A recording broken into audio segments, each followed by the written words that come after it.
So now today let's do a problem in fluids in motion. So you'll definitely have to do a problem with this on the test. So there's two basic things to think about for fluids in motion. One is the equation of continuity, which basically says that if you put 10 kilograms of water in one end of a pipe in a second, 10 kilograms of water has to come out the other side because there's no leaks in the pipe. No water can escape anywhere. So that means that if you have constant density, which is true for a liquid, then the area of the input and the velocity, the product of those is constant. So the narrower you make your pipe, the faster the water comes out. The wider you make the pipe, the slower that the water flows. Okay, so just remember, narrower is faster, wider is slower, and you all know that from when you were a kid. You put your finger over the end of a hose and the water squirts out very quickly.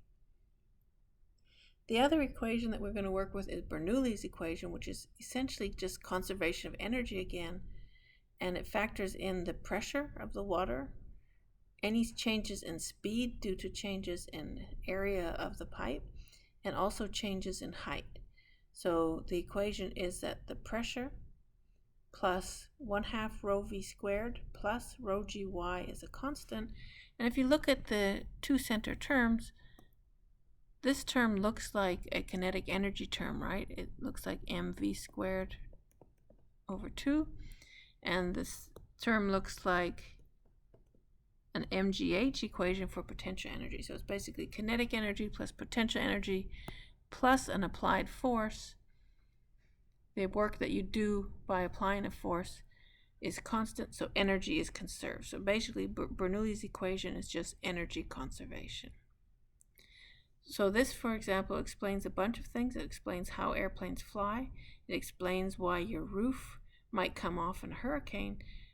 If you're inside your house, what happens is the wind blows quickly over the roof. As the velocity of the wind increases, if the velocity goes up, the pressure has to go down in order to compensate. So you have a low pressure inside and a high pressure outside. So essentially you have a bigger force on the roof from inside the house than outside the house. And so the roof will come off. Same reason why the windows often pop out of buildings in a hurricane. Another example might be if you're parked on the side of the interstate and a truck drives by you. It sort of feels like your car gets sucked out into the road. That's because, again, you've got a high-speed truck going by, pulling the wind by the side of your car very quickly. So there's a lower pressure on the side of the vehicle where the car is than on the curb side of the vehicle. And so that gives you a net force in towards the traffic. Also, as height increases, the pressure drops. So the higher you go in an apartment building, for example, the lower the water pressure will be. So if we look at a picture like this, we can think about what happens to the relative water speeds and water pressures at different points. So if I look at this, where would I say the water is going the fastest? Well, the water is going to be going the fastest where the pipe is the narrowest. So at 6, it's going to be the fastest. At 3, the pipe is the widest. So at 3, it's going to be the slowest. And then anywhere else in the pipe, the area of the pipe is the same, so the velocity is going to be the same. So the speed at 1, 2, 4, and 5 is going to be the same because the width of the pipe stays the same. But it's going to go slower at 3 and faster at 4. So again, faster at 6. Remember that the area and the speed are inversely proportional. How about changes due to height? So if I look at height, if I come in at level 1 and I go up to level 3, if I go up to level 3, the level with 2, 3, and 4 in it, if I go up to that level, what's going to happen to the speed? Nothing's going to happen to the speed. The speed doesn't depend on how high I am. It only depends on the area. So the speed will stay the same. So the only thing that's going to matter is the height. So what's going to happen between 1 and 2? Well, between 1 and 2, the speed stays the same, but y2 is bigger than y1, so y2 goes up, so that means P2 has to go down, the water pressure goes down. If I compare between level 4 and level 5, now for y4, So y5 is less than y4, so that if the y goes down, the pressure goes up. So the pressure at 5 will be higher than the pressure at 4. If I go between 1 and 3, now I've got a height change and an area change. So both of these, velocity and height, will change. And so we'll have to do a calculation to figure out what happens to the pressure. So you should be able to do concept questions like that, comparing things, say what's the difference between the pressure at the areas, what's the difference between the height of the areas, what's the difference between the speed of the areas. Okay, so let's do a sample problem. So I've got water flowing at 0.040 meters per second through a pipe that has a diameter of 10 centimeters, and then the water flows up 2.5 meters into a pipe that has a diameter of 1.00 centimeters. And so first I want to know what's the speed of the water in the upper pipe. So remember, the speed only depends on the area. It doesn't depend on how high it is. So what I know is I'm going to use the equation of continuity. A1V1 equals A2V2. So what's A1? What's V1? What's A2? And what's V2? All right, so I want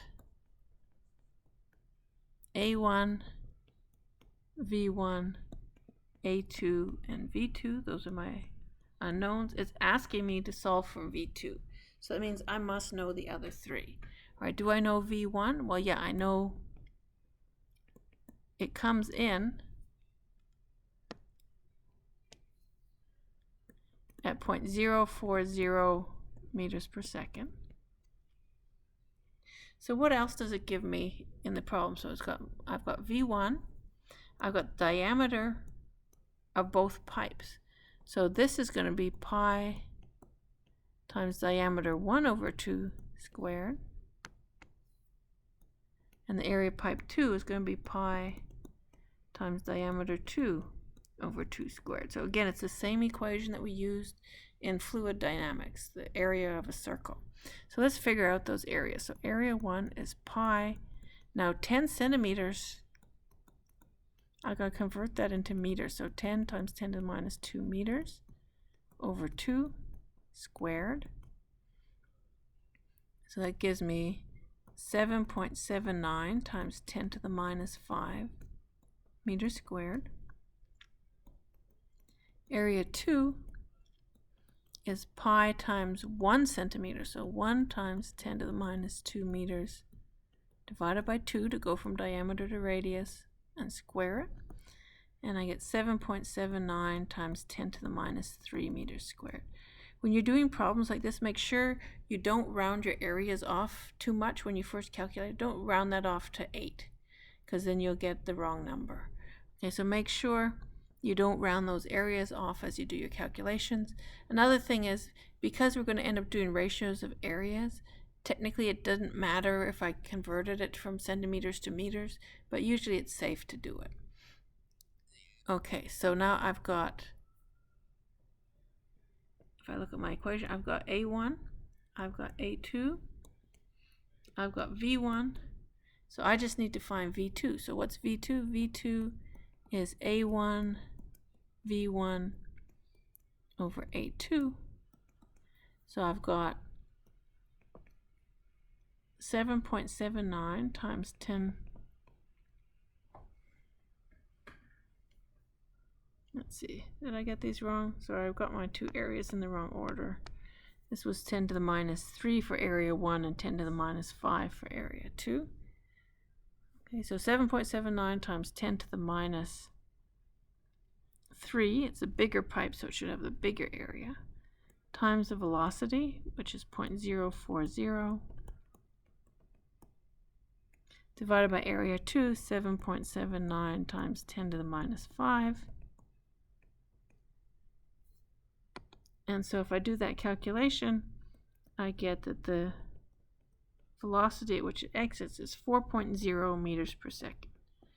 Whenever you're doing problems like that, make sure you think about it. So we know that the pipe got narrower. It went from 10 to 1.